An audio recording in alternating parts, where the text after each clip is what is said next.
was ready that time. Yeah, he didn't jump like he usually do.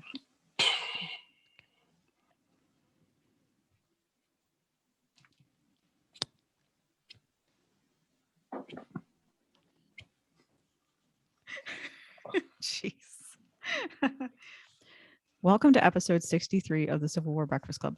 Tonight I am joined by the guy who not only survived a nor'easter the other day, but more than that, survived drinking a Labatt Blue on our Halloween roundtable the other night.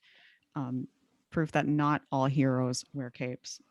I'm his sometimes grumpy co-host, Mary. How are you, Darren? Well, I don't know.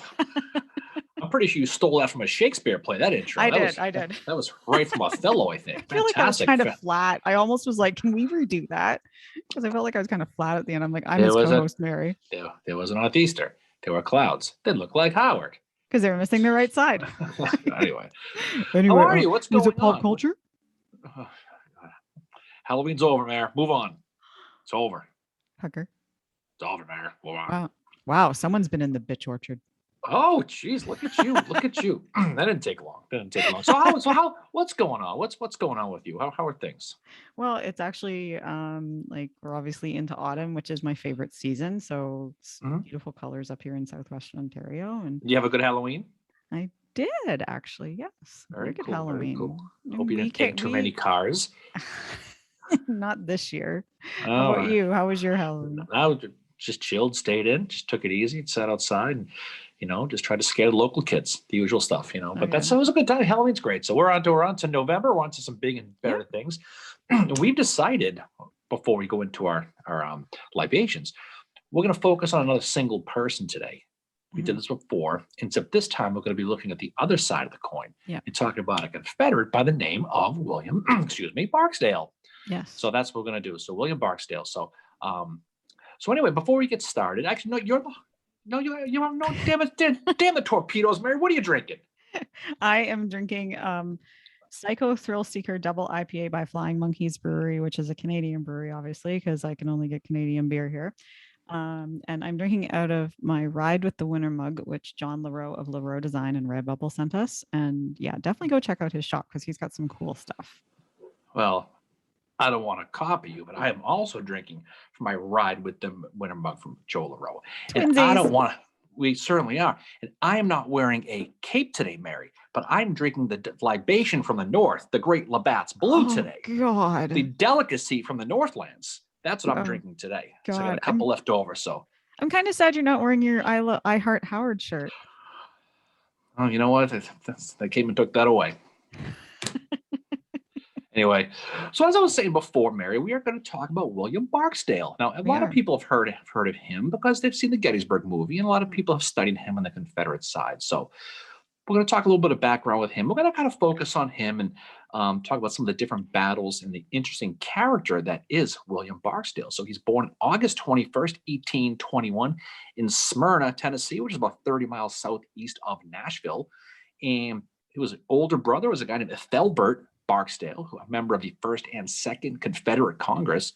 And did you know he was the one to introduce legislation, Mary, to have blacks fight for the Confederacy? Wow. And finally at the end, they said, okay, fine, but it was way too late. So he's the one who introduced legislation, which is ironic considering who his brother is. His brother is William Barksdale. Yes. Big time. Fire eater. So academically, he went to the University of Nashville, and he would go on to become a lawyer in Mississippi. So not long after that, he quits his law practice and he becomes the editor of the Columbus Democrat, which is an extremely pro-slavery newspaper. Imagine the funnies in that newspaper. I don't think God. He's also a very vocal pro-slavery advocate as well. So he's not we're not talking about a guy who's a great human at all. He's the type of guy when your kids go to get the Halloween candy, you check the candy for it. Exactly. That's who he was. He joins the 2nd Mississippi Infantry in the Mexican War. After Mexico, he's going to join the U.S. House of Representatives, Mary, promoting a hardcore states' rights philosophy called fire eating. Yep. Okay. What that was is just a very pro-secessionist, pro-slavery platform. He believed in what he said, and he said what he believed. He was a big, loud, obnoxious, aggressive guy. standing over 6 feet tall and 250 pounds. One too many trips to the DQ for him, I think. And he's a guy who, on May 22nd, 1856, he was standing right next to Congressman Preston Brooks while he caned by Massachusetts man Charles Sumner. Mary. Yep. Can you believe that? Yep. And he's, again, like you said, he's described as the most ferocious of fire eaters. And not only is he, standing there watching Sumner get caned by Preston Brooks, on February the 5th, 1858, there's a brawl that breaks out in Congress, pro and anti-slavery, and Barksdale takes a swing at Elihu Washburn, but then called Cadwallader, Elihu's brother, is there, and he just kind of attacks Barksdale, and in this attack he rips his wig off, and everybody stops fighting and starts laughing, and that ends this what could have been more violence in Congress at this time, and it ends over Barksdale losing his wig. It wigs, and he grabs it, and he's so mad he puts it on backwards in the raw lap. Hey, it's like my prom all over again. It's exactly what happened. So it ended up being a real big fiasco. It ended up a big laugh, and that was kind of it. But you mentioned before, he has a real super fiery temper. He was arrested for intoxication many times. Had to have been Canadian. Had to have been. Oh, at least some Canadian blood in there for that. But he's the type of guy who you want to take to the bar if you want to make the newspaper. That's who he was. He was just that type of guy. January 9th, 1861, Mississippi becomes the second state to secede from the Union, joining South Carolina, who bailed on December 20th, 1860. And Barksdale immediately quits Congress to join the Mississippi militia as a brigadier general.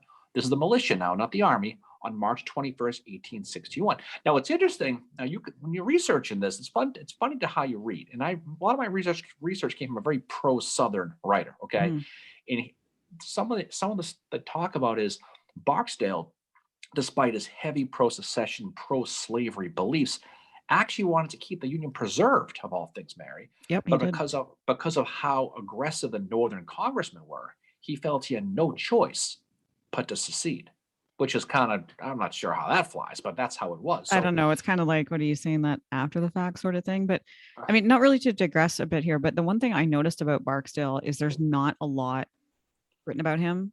Like, there doesn't seem to be, I know there's a Barksdale charge book about Gettysburg and all that, but this was I found it one of the more challenging episodes to research, which I enjoyed because of that, but there's not a lot of background information on him out there.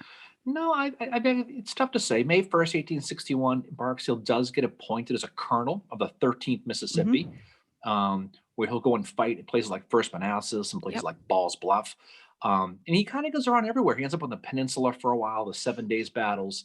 Now, June 29th, 1862, he is going to become a brigadier general in the Confederate Army when Richard Smith is mortally wounded at the Battle of Savage's Station. Yeah. Okay. And he gets Did you mean Richard Griffith? Oh, what I said? Yeah. Smith. Anyways. No, sorry. Yeah. He'll off the track. I'm sorry. So anyway, he'll command his brigade at Malvern Hill, right? And what'll be known as the Barksdale's Mississippi Brigade, which you want to talk about the most least creative name. Okay. That's what we're going to call you. Was there a reason? Like, I was wondering, I couldn't find the answer. Was there a reason why they were called Barksdale's Mississippians eventually too? Like, is it something just because they were all Mississippi brigades, or is there anything else? I think it's because the same reason why it says Sheridan on the gravestone. Oh, God. Same concept. I think it's because he was from Mississippi and Mississippians. We had some Florida guys do it. It's okay. Yeah. But he became a ferocious, strong fighter in that battle at Malvern Hill. Robert E. Lee, he says of Barksdale after the Battle of Malvern Hill, he had the highest qualities of a soldier. So his star was clearly on the rise within the Confederate Army. He finally gets that brigadier general title on August 12, 1862. So he ends up, moving along with Lee's army. Barksdale's Mississippi Brigade is going to join Lee on that Maryland campaign. And he's going to be attached to Lafayette McLaw's division under James Longstreet. Now, it's on the Maryland campaign that he's going to help capture the Maryland Heights, which led to the surrender of that garrison at Harper's Ferry, including the great George Lamb Willard that we talked about in his New Yorkers. We're going to talk about them a little later. Yeah, so file that, put that in your pipe and smoke it. We'll talk about him later on, Mary. Okay. And he's going to fight in places like the Westwoods and Antietam. And I know, I'm sure he bumped into somebody you knew there, realistically. Well, he starts off in, the Westwoods. That's where Sedgwick is fighting. And Sedgwick is another one that is going to come up with him too, that he's going to fight against later as well. But Sedgwick gets wounded at Antietam, and it's Howard that's got to come in and take over for him. So it very well could have been, Howard who Barksdale was fighting against. There's our OO reference. Everybody take a drink. Oh, I don't know who Howard was. I'm glad you cleared that up.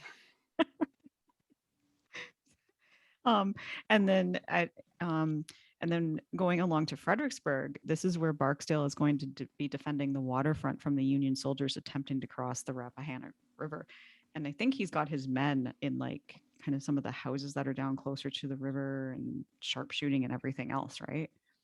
Well, he's going to end up, in Fredericksburg. Robert E. Lee, just to set this up again, you always go, you can turn back time and talk about that episode from last year. But Robert E. Lee finds himself, due to Henry Halleck's slow boat from China, the pontoon boats, right, in a very strong defensive position just outside of Fredericksburg, Virginia, right? His army is set up on the heights, and Lee is itching for a fight at this point.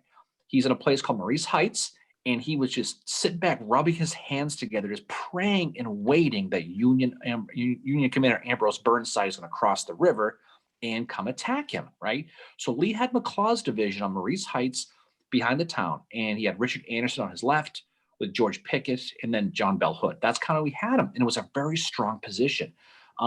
Longstreet, though, gave McLaws a tougher task, and that was he had to tell him to go guard that Fredericksburg riverfront. Mm-hmm. And it's a tough position because the Union artillery is right in your face, and they wanted to keep the Rebs away from there, so they wanted to fire and fire. But the only real place to post the infantry, really, because of that point, was the houses in Fredericksburg, to your point right there, or try to get behind anything you can get behind because the Union artillery was that good. McLaws is going to task this to Barksdale, who's perfectly suited for this role. So his battle-tested brigade, now don't forget, these guys have been around a while now. Now they're losing numbers, and they're going through battle, but they're vets, and they're not going to run away from our little artillery. And so December 10th, 1862 at night, Longstreet correctly guesses, by the way, that Burnside is about to cross the Rappahannock and cross into Fredericksburg, figuring they couldn't stop them because of the artillery strength for the most part, but he figured he could slow and harass them as they're crossing the river just long enough to be a pain in the ass. So Barksdale is going to have two of his regiments, the 17th and 18th Mississippi, along a quarter-mile riverfront line, stretch them out, and looking for any signs of Burnside's men trying to cross. So about on December 11th, about 3 o'clock in the morning, they're going to be guarding 3 points of access. One is going to be the site of the Roe Ferry, which is right in town. One is going to be near the railroad bridge, and one is going to be a place called the Deep Run, which, again, is not Howard related, no matter how it sounds, okay? But he knows reality is that's one of those 3 places or more, it might be all 3, is probably where Burnside's probably going to try to go. So 5 o'clock in the morning, they're at that Rope Ferry site. Barksdale's Mississippians, they had a little help from the 8th Florida with them, they hear sounds of pontoons splashing into the water, right? Yep. And it was dark, and it was very foggy. You couldn't see anything in front of your face. They could only hear them. So Barksdale is going to order his men to just fire at the sounds. Just if you hear some, shoot at it, right? Now, these men who are crossing and putting the pontoons, they were not infantry. These are workers, right? Yeah. These are engineer types.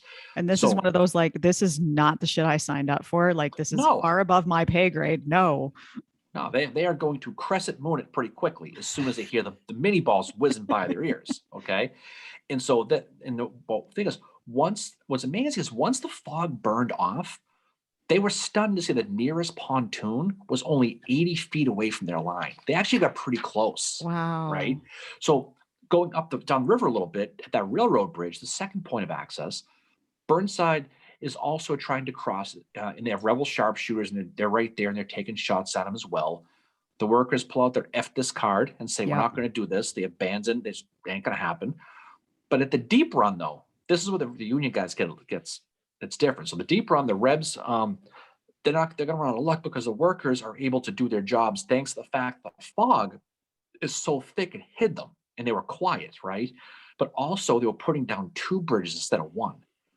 So if one failed, they had another option. So the Union artillery at this time is starting to fire, but Barksdale's vets, again, they're veterans, they just hit the ground. They're just going to hug the ground, Custer style apparently, and just going to hold on to it and stay there as long as they can and wait for the fire to stop is what they're going to do. Burnside, on the Union side is hoping and praying that the artillery would make the Rebs run and force them back to retreat through the town. But instead, as soon as the artillery slowed, the Rebs merely went back to the business of picking off the Union workers, sharpshooters, right? And they're trying to put the pontoons down, but many of these Rebs were hiding in basements. And as soon as they stopped hearing it, they came up and just started shooting again. Yeah, so they had so much. It's actually, I can't imagine how tough that would have been. Like Barksdale made it really, really tough for them, And then one thing about William Barksdale, and this will go right until the end, is he's so aggressive. He's very aggressive, and he seems to have passed that along to his men in this too, and just like this determined stand that they're taking against these troops building the pontoon bridges. Well, talking about the bridge, Barksdale is going to say later, and he's quoted saying, "Tell General Lee that if he wants a bridge made of dead Yankees, I can furnish him one." That's the quote he says. So he's like, "We'll keep the bang bridge on it." Might have, but he's thinking, "I'll just keep shooting these guys. So they want to walk across their dead comrades. We'll take care of that for them." So again, to your point, he's aggressive, and he's that guy. The pontoon workers, though, they did continue their work in the face of this musket fire, and slowly they are going to make progress, especially when that morning light made it brighter. Because as soon as it's bright out, you know what the artillery does? It can find where those rebel sharpshooters are and aim at them, and that's what happens. So this goes back and forth. Now, this is on the day of December 11th. This goes back and forth till 4:30 in the afternoon. That's how long this goes for. Finally, Barksdale's going to get orders to have his men fall back to a place called Caroline Street. And the Federal infantry is now crossing en masse. Now the bridges are down, and now they're coming. Barksdale was pissed at this order. He wanted to fight until the very last man. He wanted to stay there. He wasn't going to have it. So he reluctantly fell back, leaving the 21st Mississippi to cover the retreat. That's how it's going to go. Now, there's a cool story about this one, Mary. I don't know if you've heard this one, okay? It's not that kind of story, but it's a cool story, okay? In the rear, there's a guy named Lieutenant... Savannah. Again, you're embarrassing the children. Lieutenant named Lane Brandon, okay? He's an alumnus of, guess where? Harvard Law School. That's where he's from, okay? Now, he's a 21st Mississippi guy, and he's part of that covering regiment, the 21st. Brandon learns that in his regiment, in his front, is that 20th Massachusetts we talked about, okay? This is commanded by a guy named Henry Abbott, who is a schoolmate of Brandon, and guess what? Brandon hates him. Hates him.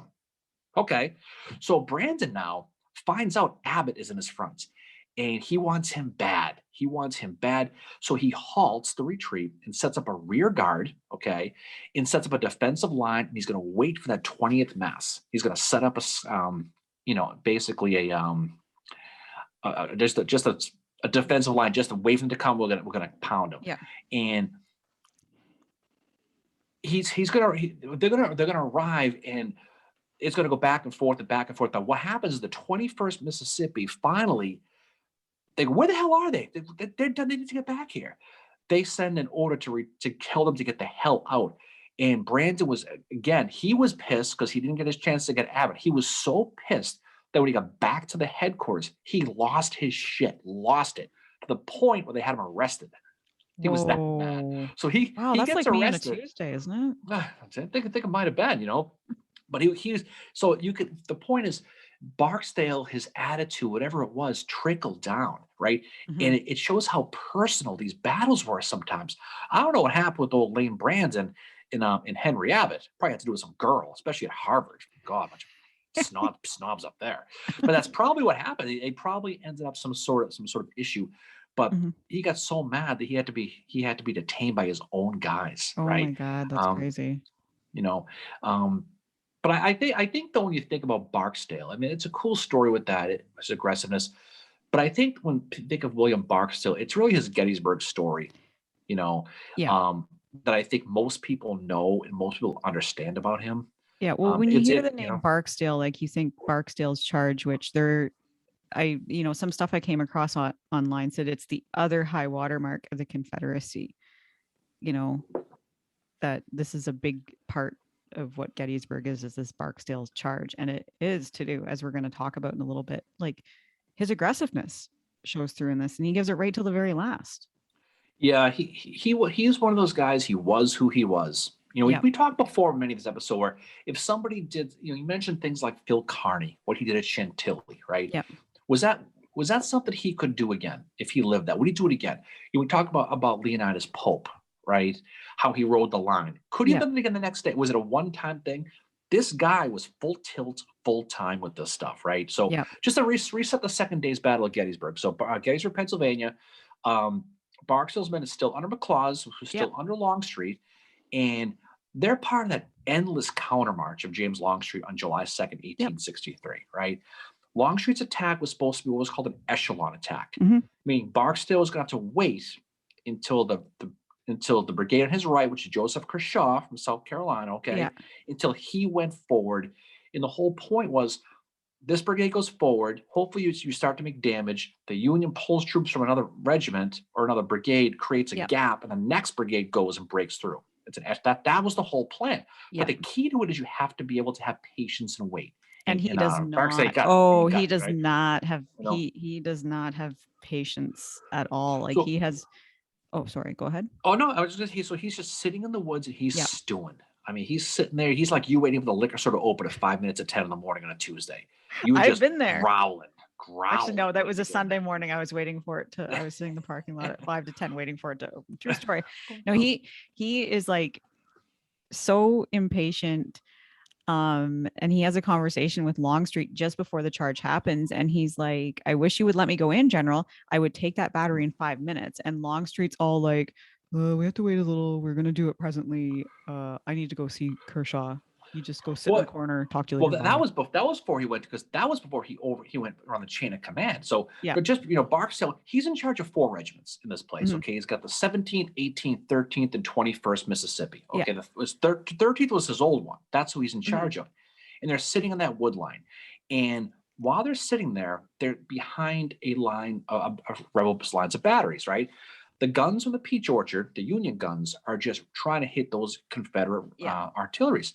And just like the next day of Pickett's charge of the Rebs, the Union's overshooting and they're going in the woods. And that's where Barksdale's guys are. And they're getting hit. And he doesn't like that too much, He's not right? having any of that. So again, Barksdale, 6 foot plus, 250 pounds, former lawyer, politician, is getting more and more pissed as every moment. He's like Captain Caveman. That's who he's turning into, right?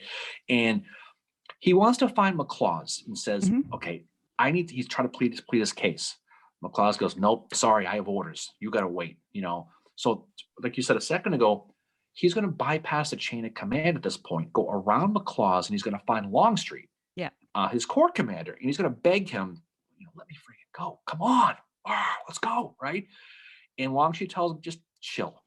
We're going to be going in soon. We got to wait for exactly what you said. You got to wait and chill. You got to wait for Kershaw.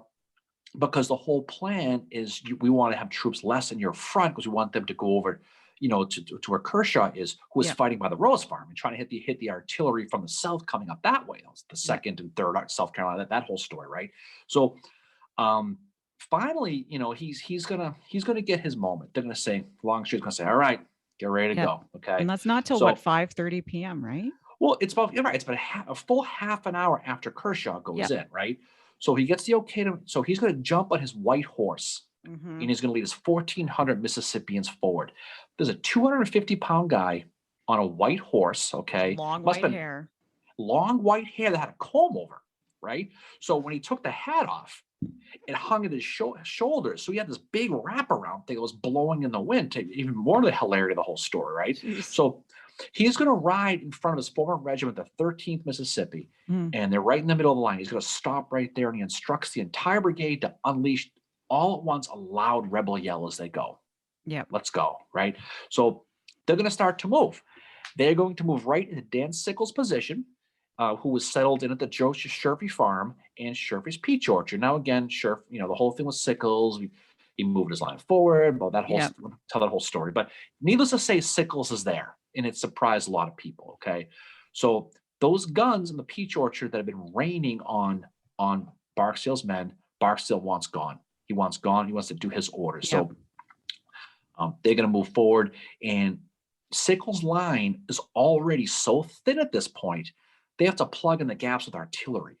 Yep. That's how thin the line is. And because they've been, having this kind of just firing the artillery, they are starting to run a little bit low on ammo, and the men are starting to get tired.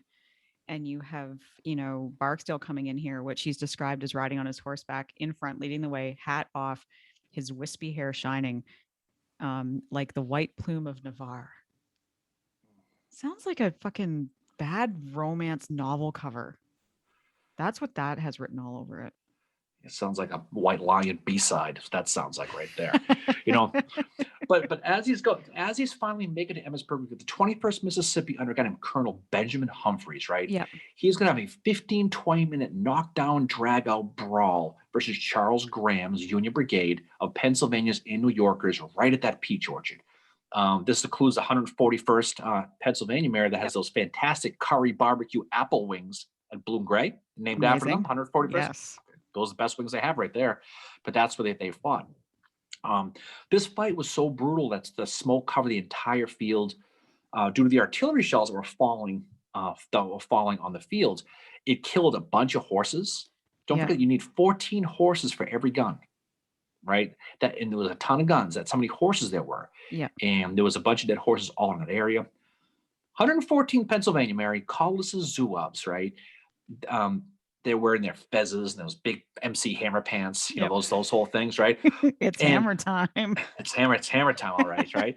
And it's Zouave time. They're under a guy named Francis Cavada, okay? And he's fighting Barksdale's men around the Sherfy farm, right behind your shoulder right there. You can actually see Cavada. We waved to him right there. Okay? Somehow he's looking in the second window. It also looks like the Bang Barn too. I think it might be, So anyway, God. And so they're fighting at the farm, just about 100 or so yards north of the peach orchard. Now, Colonel Cavada, he's going to be injured at Chancellorsville, to be honest. He ain't going to be there. What's interesting about him, by the way, Mary, is after the war, he moves, guess where? To Gettysburg to live full time. Wow. And he lives, you know where he lives? That famous Red Patch house on Seminary Ridge. Really? That's where Cavada, he lives there. And he ends up being a long-time Gettysburg resident. Frederick Cavada. So there you go. But it was Collis who was leading him at this battle. So anyway, the hard charging Mississippians went right through them. Harder than, they went through them faster than you at happy hour. They just ripped it right through. Okay. That's really rough. So faster than the 11th Corps? I think so. They might have been. You know what might have been a little bit faster is the 1st Corps breaking first. Oh God, here we go. But hi, Mark. Anyway, so Barksdale will get support from William Wofford's Georgians, about 1,000 guys who are next in line in that line of dominoes, that echelon attack we talked about. Sickles' men at this point do not have enough men, and they start to fall backwards. They start to fall, right? And they start running full banana back to Cemetery Ridge, right? And so this is that first major breakthrough that Longstreet was trying for in the line. It hits here right at the peach orchard. So Barksdale and his men are going to Kool-Aid man it right through the peach orchard, and they're going to send them right through and create that gigantic gap. Charles Graham's men end up running back full speed, and now Barksdale is in a position now where he's moving forward, right? On his left is the great Cadmus Wilcox and his Alabamans. Okay, so what happens is Barksdale's going to end up trying to pivot now, and he's going to turn north, head up the Emmitsburg Road. He's going to roll up that Union flank, which he's going to try to do. That's what his game plan is. So now, while he's doing this, he's still riding on that white horse, and it's right around now that he's going to get hit in the foot with a piece of artillery. It's going to hit him so bad, it's going to be dangling. Like his foot is going to be holding on by a string off of his leg. So it's not a pretty sight, okay? This is about a half an hour in at this point. And so Barksdale, he is going to split his brigade. He's still he's still there. Okay, he's Barksdale. He's going to send 3 of his regiments north to pivot around the Gettysburg Road and head towards Cemetery Ridge up in that area. He's going to send his other one, keep going east towards that Trossel barn. And that's where he's going to stay. He's going to stay with them. Yeah. He's going to yell. Oh, sorry. Go ahead. I was just going to say, he's going to sit there and he's going to yell, "Brave Mississippians, one more push and the day is ours." Yeah. That's what he's going to yell.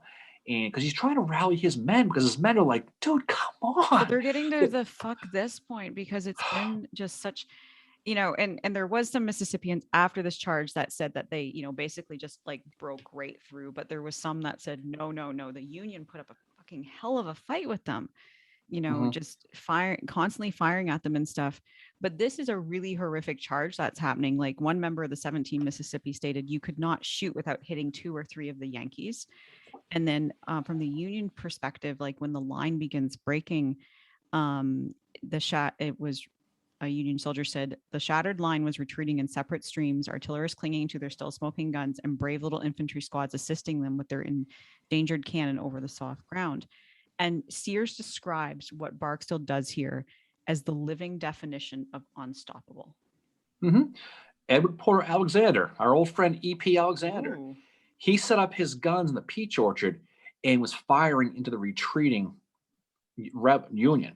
And he thought that was the end right there, because to your point, every time they fired, they hit something. There was that many running, and they saw them, all the blue coats running.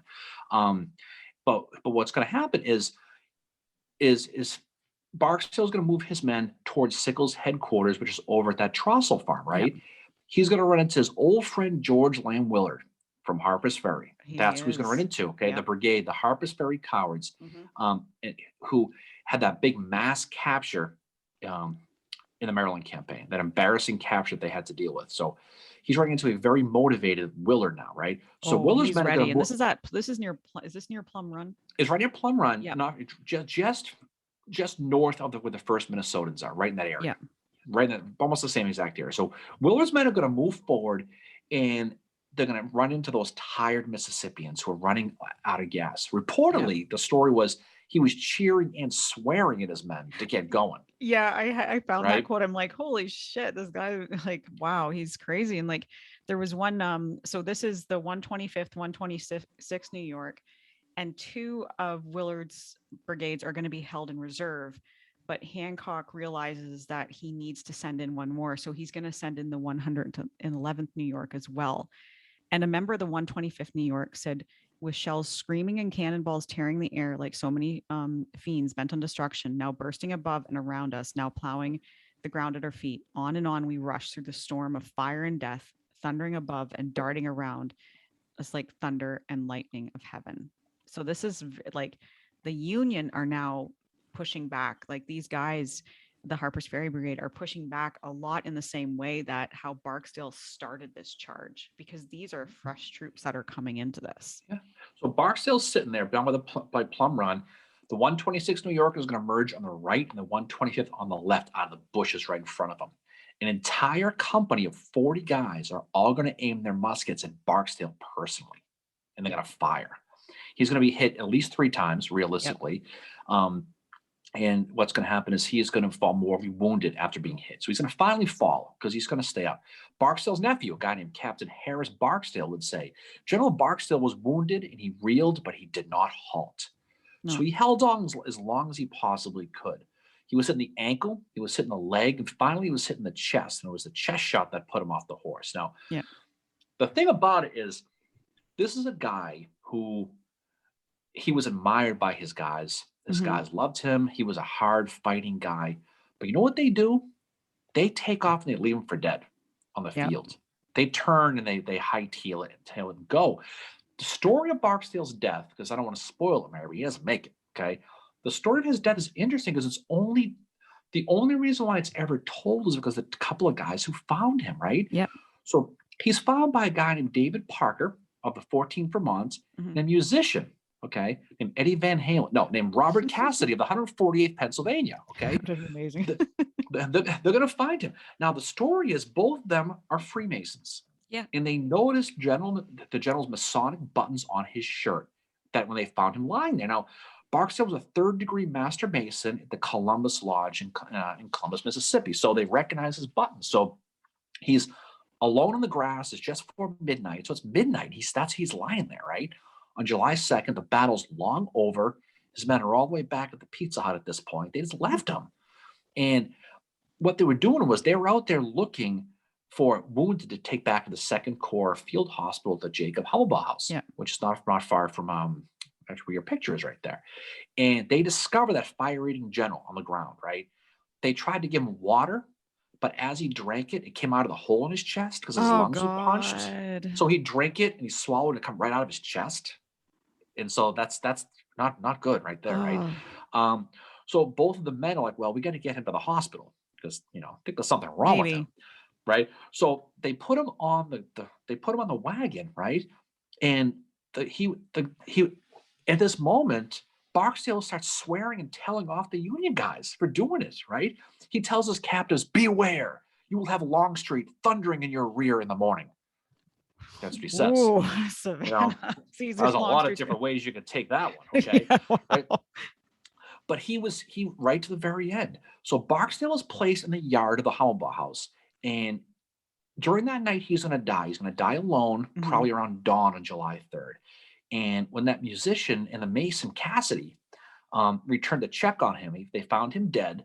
And he noticed that many of his Masonic buttons were gone. Someone came and stole them, right? Jeez. But he had one left. So what Cassidy does, as a Mason, he takes the button and he's going to send it back to his wife Narcissa Barksdale back in Mississippi and tell the story of how he died and what they did for him. Cassidy said when he found Barksdale, his eyes were wide open, covered with flies. Oh God! Right? Ew! Oh they my said God! It was not a pretty sight, right? And they gave him a Masonic funeral. Okay. They gathered some guys. They buried Barksdale. They buried him under a cherry tree on the Hellbaugh House, somewhere on that thing. They made a makeshift grave marker. What was interesting, ironically, they had a coffin made for him.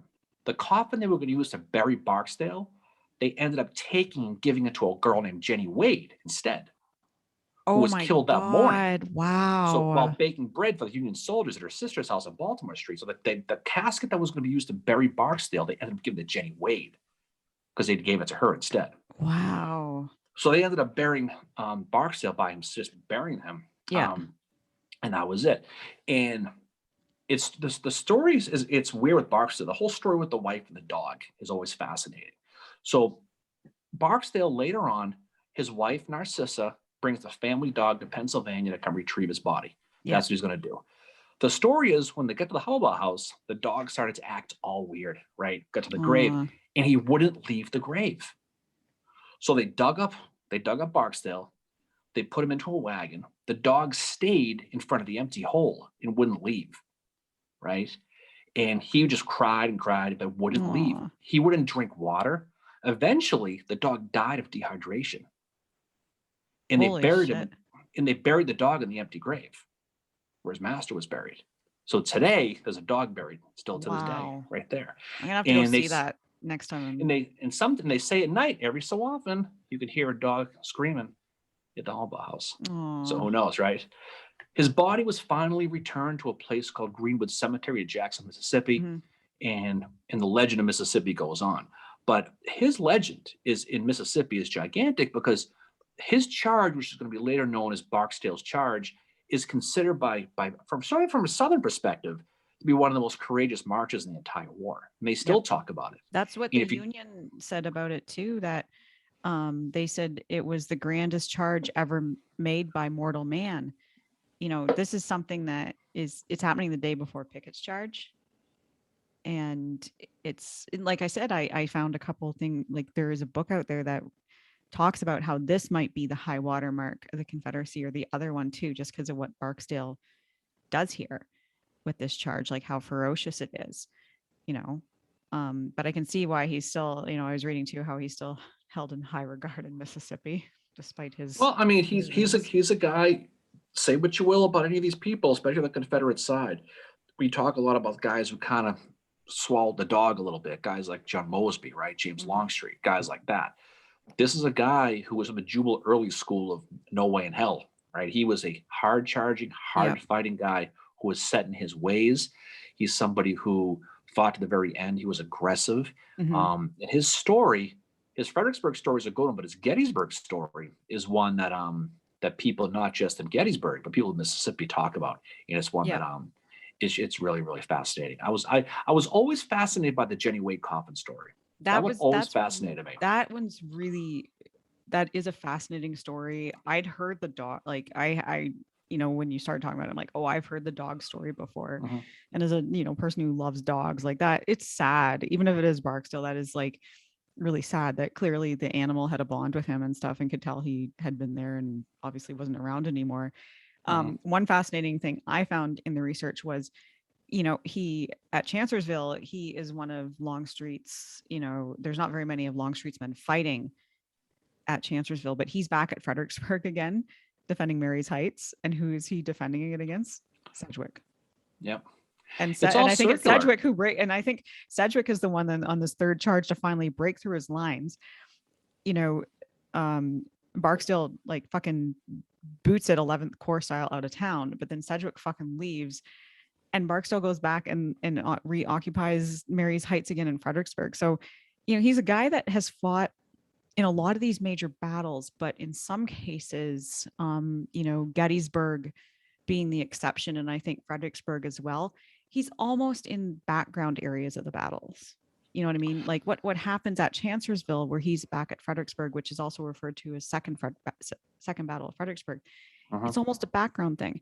It's like when he's at Harper's Ferry, it's almost happening in the background. So he's not a part of as many major battles like that a lot of these other generals are, but he's more in the background.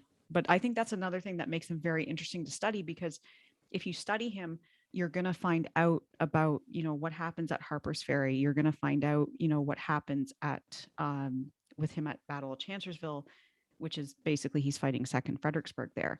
So he was, despite he's a terrible human, he's an interesting one to study.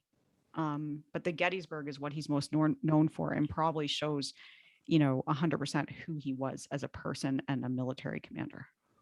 Yeah, that's William Barksdale in a nutshell. Is his march. His way he was chomping at the bit to get in, leading his guys right from the front, taking wounds, staying on the battle, still splitting his army up. His army's running out of gas. His brigade. He's firing them up. And he gets killed. And it's somewhat ironic that the guy he whipped at Harper's Ferry is the guy who whipped him at Gettysburg. Right? That I love that part of the story. When I found out it was Willard and his Harper's Ferry men, like that must have been just sweet, sweet vengeance for him. And you can bet it's kind of like, you have so going to the Western Theater, you have Battle of Missionary Ridge, you have George Henry Thomas his men charging up that ridge, even though Grant's like, don't do that, but they do anyway, and they keep going. They go past the first rifle pits and up the other ones. And what are they saying as they charge up there? Chickamauga, Chickamauga. And like you said earlier, you made a really good point about how these battles become personal.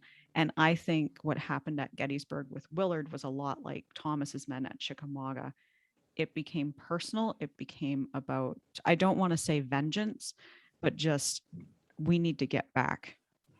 Well, Willard's his revenge was short-sighted because he'd be killed about 5 minutes later with a shell. So he didn't make it. So he had a really vicious killing.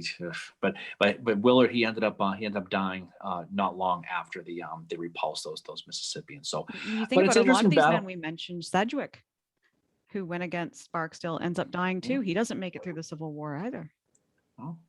Another guy who got his revenge on Barksdale. So it's just the way it is. Yep. So it's all circular. It all is. But every one of these battles has a battle within a battle. And every one of these people who fights these battles, again, it's all about people. Yep. Everyone has their own story and have their own things. Those two dudes from Harvard who hate each other found themselves fighting at Fredericksburg. All this these little silly little things that whoever got these guys fired up to fight about. But sometimes it was a thing, and the story within the story is what makes the bigger battle that much better. I think William Barksdale's story is a good one because it's true Civil War combat. Somebody who believed in what he fought and fought with what he believed, but he's somebody who he gave his life for what he thought. He says, he did. Tell my wife I died fighting the enemy. One of those very popular quote he said to those guys who found him. first thing he does when they try to take him, he starts swearing and telling them off. Get me off You the know, and wagon, fucker. but again, it tells you the bond of Freemasonry, though, because they took does. care of him. They made sure they took care of him, and they went right to the very end, including getting his final Masonic button back to his wife Narcissa, who was sent back to that. So that's that. So William Barksdale, you know, it's a very interesting guy to study. No, He's somebody who a lot of people have heard of him who studied the Civil War. Yeah. But his story internally of what he's all about is fascinating, and he's just somebody who definitely has a lot of fun to check up on from time to time. But like I said, though, you know, like you hear Barksdale and you think Gettysburg, you don't think of his role in the Battle of Chancellorsville. And if you, you know, again, if you study it, you're going to get to look at that second Battle of Fredericksburg that not many people look at because of what's happening at Chancellorsville, right? But it's still equally fascinating as I think is what's happening over at Chancellorsville, just because it's, you know, he repulses the first 2 charges, the third one breaks through. He boots it out of there. And then Cedric is like, well, I got Fredericksburg. And then he's got to go back to fucking Chancellorsville.